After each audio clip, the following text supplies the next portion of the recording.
doubt that God of War is one of the biggest Western-developed franchises of last gen, and one of Sony's hottest properties.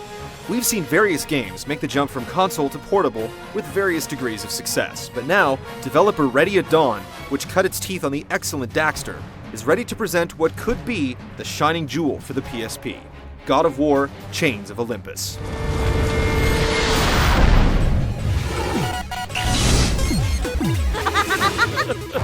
Olympus has sent a message, and I am here to deliver it. As a prequel, Chains of Olympus fills in the troubled past of Kratos as he serves his sentence of servitude in exchange for his godly ascension.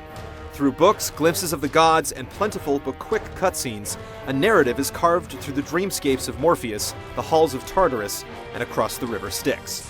Like several other aspects of the game, the story has been streamlined, but not shoehorned onto the UMD.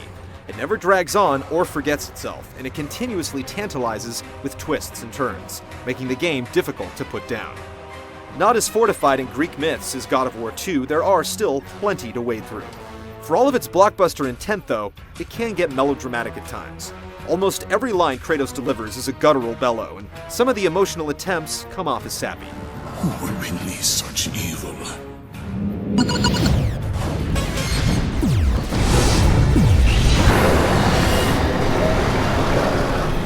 All things considered, this game is a technical marvel. It's managed to fit in the core of its older siblings, and with one less analog stick. The game is still a straightforward death march, with the occasional semi-hidden spot to uncover. Expect to be constantly trapped in some sort of arena, as monsters and demigods appear intent on ending Kratos' journey. These amphitheaters are where the bulk of the action happens, with waves of enemies taunting you to pull off brutal combos. New weapons and magic appear as well, but less than in previous games. It's more than enough to keep things interesting, especially when you factor in upgrading, which unlocks new abilities and combos. And thank Zeus himself, when you replay the game, you can bring your powered-up methods of destruction with you.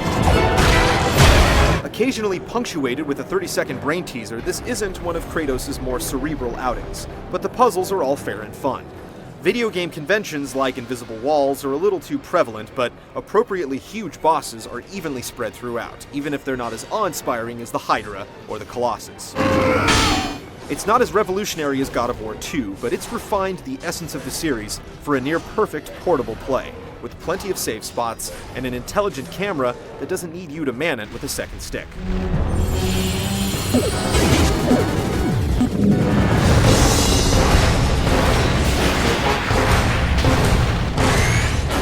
So, how does Kratos move? Very, very well. Despite the lack of a second analog stick, he still has all his key moves. Dodging is now handled with the shoulder buttons and the primary stick, which meshes with the rest of the game's streamlined approach. Regular and strong attacks as well as grabs return, allowing you to string out devastating combos. You'll be spending a lot of time with the Blades of Chaos, with only a single other weapon revealed late in the game.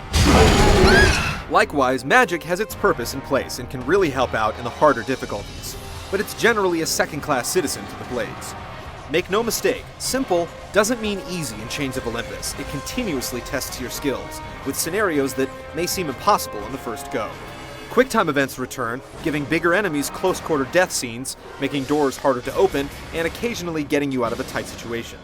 Never too abundant, they lend a sense of the unexpected and can be skipped in a lot of cases by just bashing on the bad guy some more. Not all is perfect though. While the analog nub works great for moving in a direction, making circles is a little too unwieldy. The other little moments that define God of War are here as well. You'll do downright bastardly deeds, and Kratos is no stranger to the pleasures of the flesh. Greece and gods have arrived intact, and while there may be some things missing, it's mostly the superfluous, like swimming sections and extended wall climbs. Everything that makes the series great is here. Great combat, well-designed levels, and epic boss battles.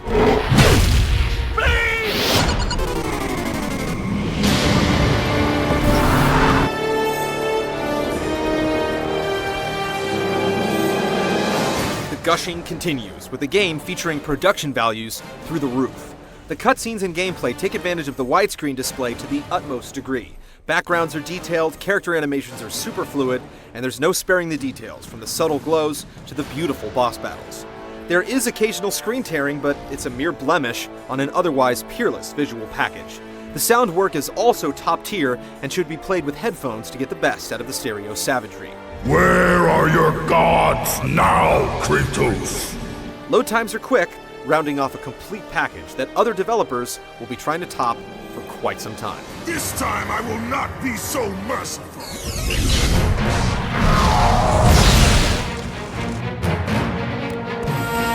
If you're looking for God of War 3, you'll be disappointed, but everyone else should be happy to be playing one of the best looking, playing, and designed handheld games ever.